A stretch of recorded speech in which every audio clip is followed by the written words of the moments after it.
कल्याणाद्भुतगात्राय कामितार्थप्रदायिने श्रीमद्वेङ्कटनाथाय श्रीनिवासाय ते नमः। आनन्दतीर्थवरदे दानवारण्यपावके ज्ञानदायिनि सर्वेशे श्रीनिवासेस्तु मे मनः। धर्मविज्ञानवैराग्यपरमैश्वर्यशालिनः आनन्दतीर्थभगवत्पादान् वन्दे निरन्तरम्। भवति यदनुभावादिडमूकोऽपि वाग्मी जडमतिरपि जन्तुर्जायते प्राज्ञमौलिः। सकलवचनचेतो देवता भारती सा मम वचसि निधत्तां सन्निधिं मानसे च। नमोऽस्तु तात्विका देवाः विष्णुभक्तिपरायणाः धर्ममार्गे प्रेरयन्तु भवन्तः सर्व एव हि। नौमिन्यायसुधादिकृज्जयमुनीन् श्रीपादरट्सन्मणीन् व्यासार्यान् विविधागमब्धिविहरान् श्रीवादिराजानपि वन्दे हंसपरान् रघुत्तमगुरून् वैदग्ध्यवारां निधीन् श्रीसत्यव्रतराघवेन्द्रमुनिपान् सद्बोधसध्यानपान् सत्याभिज्ञकराब्जोत्थान् पञ्चाशद्वर्षपूजकान् सत्यप्रमोदतीर्थार्यान् नौमिन्यायसुधारतान्।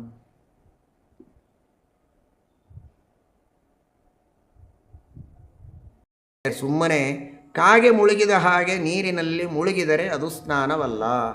ಸ್ನಾತ್ವಾ ಚೈತೇಷು ವಿಪ್ರೇಂದ್ರ ಶಾಸ್ತ್ರೋಕ್ತ ಜ್ಞಾನಪೂರ್ವಕಂ. ಶಾಸ್ತ್ರೋಕ್ತವಾದ ಎಲ್ಲ ವಿಧಿವಿಧಾನಗಳನ್ನು ಪರಿಪಾಲನೆ ಮಾಡಬೇಕು. ಮನಸ್ಸು ಪರಿಶುದ್ಧವಾಗಿರಬೇಕು, ದೇಹವನ್ನು ಶುದ್ಧವಾಗಿ ಇಟ್ಟುಕೊಂಡಿರಬೇಕು. ಇನ್ನೂ ವಿಶೇಷ ಶುದ್ಧಿಗಾಗಿ ತೀರ್ಥ ಸ್ನಾನವನ್ನು ಮಾಡಬೇಕೇ ಹೊರತು ಕಾಮಕ್ರೋಧಾದಿಗಳನ್ನೆಲ್ಲ ತುಂಬಿಕೊಂಡು ಶ್ರದ್ಧೆ ಭಕ್ತಿಗಳು ಇಲ್ಲದೆ ಸುಮ್ಮನೆ ಮೈ ತೊಳೆಯುವುದಕ್ಕಾಗಿ ಇಂಥ ಸ್ನಾನ ಮಾಡಿದರೆ ಪ್ರಯೋಜನ ಇಲ್ಲ. ಮನಸ್ಸು ಶುದ್ಧವೇ ಇದ್ದರೆ ಸ್ನಾನ ಮಾಡಬೇಕೇಕೆ ಅಂತ ಕೇಳಬೇಡಿ. ಅಲ್ಪವಾದ ಶುದ್ಧಿ ಇರಬೇಕು. ಔಷಧಿಯನ್ನು ತೆಗೆದುಕೊಳ್ತೀರಾ, ಯಾಕಪ್ಪ ತೆಗೆದುಕೊಳ್ತೀರಾ? ರೋಗ ಪರಿಹಾರ ಆಗಬೇಕು ಅಂತ. ಔಷಧಿ ತೆಗೆದುಕೊಳ್ಬೇಕಾಗಿದೆಯಪ್ಪ, ಕೈ ಸ್ವಚ್ಛವಾಗಿ ತೊಳ್ಕೊಂಬ, ಕೈ ಕಾಲು ಬಾಯಿ ಸ್ವಚ್ಛವಾಗಿ ತೊಳೆದುಕೊಂಡು ಬಾ, ಆಮೇಲೆ ಔಷಧಿ ತೆಗೆದುಕೋ ಅಂತಂತಾರೆ. ಯಾಕೆ?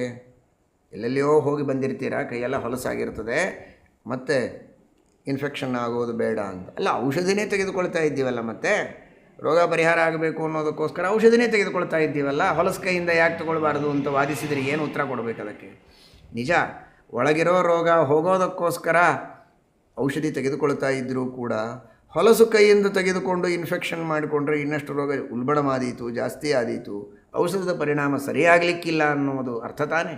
ಹಾಗೆ ನಾವು ನಮ್ಮ ಮನಸ್ಸಿನಲ್ಲಿರುವ ಪಾಪಗಳ ಪರಿಹಾರಕ್ಕೋಸ್ಕರ, ಕಾಮಕ್ರೋಧಾದಿಗಳ ಪರಿಹಾರಕ್ಕೋಸ್ಕರ ಅಂತೇನೆ ತೀರ್ಥಸ್ನಾನಾದಿಗಳನ್ನು ಮಾಡ್ತಾ ಇದ್ದರೂ ಕೂಡ ತಕ್ಕ ಮಟ್ಟಿಗಾದರೂ ನಮ್ಮ ದೇಹದ ಮನಸ್ಸಿನ ಶುದ್ಧಿಯನ್ನು ಮಾಡಿಕೊಂಡು ಜ್ಞಾನಿಗಳಿಂದ ಪ್ರವಚನವನ್ನು ಕೇಳಿ ತೀರ್ಥದ ಮಹಿಮೆಯನ್ನು ತಿಳಿದುಕೊಂಡು, ಆ ಕ್ಷೇತ್ರಮೂರ್ತಿಯ ಮಹಿಮೆಯನ್ನು ತಿಳಿದುಕೊಂಡು ಸಾಧ್ಯವಾದಷ್ಟು ಭಕ್ತಿ ಶ್ರದ್ಧೆಗಳಿಂದ ಸ್ನಾನವನ್ನು ಮಾಡಿದರೆ ವಿಶೇಷವಾದಂತಹ ಫಲ ಇದೆ ಎಂಬುದಾಗಿ ಶಾಸ್ತ್ರ ತಿಳಿಸಿಕೊಡುತ್ತದೆ.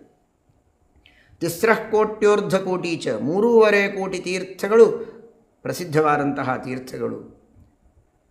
ಇನ್ನನೇಕ ಅವಾಂತರ ತೀರ್ಥಗಳು ಬೇಕಾದಷ್ಟಿದೆ. ಆದರೆ ಪ್ರಸಿದ್ಧವಾದ ಈ 3.5 ಕೋಟಿ ತೀರ್ಥಗಳೇನಿವೆ, ಆ ಎಲ್ಲ ತೀರ್ಥಾಭಿಮಾನಿ ದೇವತೆಗಳು ಇಲ್ಲಿ ಸನ್ನಿಹಿತರಾಗಿದ್ದಾರೆ. ಅವುಗಳೆಲ್ಲದರ ಮೂಲ ಇಲ್ಲಿ ಸನ್ನಿಹಿತವಾಗಿದೆ. ಅಲ್ಲಲ್ಲಿ ದೇಶದಲ್ಲಿ ಬೇಕಾದಷ್ಟು ತೀರ್ಥಗಳಿವೆ. ಆದರೆ ಆ ಎಲ್ಲ ತೀರ್ಥಗಳ ಅಭಿಮಾನಿ ದೇವತೆಗಳು, ಅದರ ಸನ್ನಿಧಾನ, ತೇಷಾಂ ಪ್ರಕೃತಿಭೂತಾನಿ ತೀರ್ಥಾನಿ ಅಸ್ಮಿನ್ ಹರೇಹೇ ಗಿರವು. ಇಡೀ ಭೂಪ್ರದಕ್ಷಿಣೆಯನ್ನು ಮಾಡಬೇಕು, ತೀರ್ಥಯಾತ್ರೆಯನ್ನು ಮಾಡಬೇಕು ಅಂತ ಅಪೇಕ್ಷೆ ಇದೆಯಾ? ವೆಂಕಟಾಚಲದ ಪ್ರದಕ್ಷಿಣೆಯನ್ನು ಮಾಡಿ ಸಾಕು, ಸಮಗ್ರ ಭೂಪ್ರದಕ್ಷಿಣೆ ಮಾಡಿದ ಫಲ ಬರ್ತದೆ. ಯಾಕೆಂದರೆ ಎಲ್ಲ ಭೂಮಿಯಲ್ಲಿರುವ ಎಲ್ಲ ಕ್ಷೇತ್ರ, ಎಲ್ಲ ತೀರ್ಥಾಭಿಮಾನಿ ದೇವತೆಗಳ ಸನ್ನಿಧಾನ ವೆಂಕಟಾಚಲದಲ್ಲಿದೆ. ಸರ್ವತೀರ್ಥಮಯಂ ಸರ್ವ ಪುಣ್ಯಕ್ಷೇತ್ರಮಯಂ ಗಿರಿಂ ವೆಂಕಟಾಹ್ವಂ ನರೋಗತ್ವ ಕುರ್ಯಾತ್ ತಸ್ಯ ಪ್ರದಕ್ಷಿಣಂ. ಭೂಮಿ ಪ್ರದಕ್ಷಿಣೆ ಪುಣ್ಯಂ ಯತ್ತತ್ ಪುಣ್ಯಂ ಅವಾಪ್ನುಯಾತ್. ಅದಕ್ಕೋಸ್ಕರನೇ ಬಲರಾಮದೇವರು ಹಿಂದೆ ತೀರ್ಥಯಾತ್ರೆಯನ್ನು ಮಾಡಿದರು. ಎಲ್ಲ ಕಡೆಗೆ ತೀರ್ಥಯಾತ್ರೆಯನ್ನು ಮಾಡಿ ಅದರ ಪರಿಪೂರ್ಣತೆಗೆ ವೆಂಕಟಾಚಲದ ಶಿಖರವನ್ನು ಹೀಗೆ ನೋಡಿದರಂತೆ. ಭಕ್ತಿಯಿಂದ ನೋಡಿ ಶ್ರೀನಿವಾಸನಿಗೆ, ಭೂವರಾಹಸ್ವಾಮಿಗೆ ನಮಸ್ಕಾರವನ್ನು ಸಲ್ಲಿಸಿದರಂತೆ. ತೀರ್ಥಯಾತ್ರೆ ಪರಿಪೂರ್ಣ ಆಯಿತು ಅಂತ. ಯಾಕೆ ಅಂದರೆ ಎಲ್ಲ ತೀರ್ಥಗಳ ಸನ್ನಿಧಾನ ಇಲ್ಲಿದೆ. ವೆಂಕಟಾಚಲ ಶೃಂಗಾಗ್ರೇ ದೃಷ್ಟ ಮಾತ್ರೆ ಹಲಾಯುಧ ತೀರ್ಥಯಾತ್ರಾ ಫಲಂ ಕೃತ್ಸ್ನಂ ಪ್ರಾಪ್ತವಾನ್ ಇತಿ ಮೇ ಶ್ರುತಂ. ಅಂತಹ ಶ್ರೇಷ್ಠವಾದಂತಹ ತೀರ್ಥವಪ್ಪ ಇದು.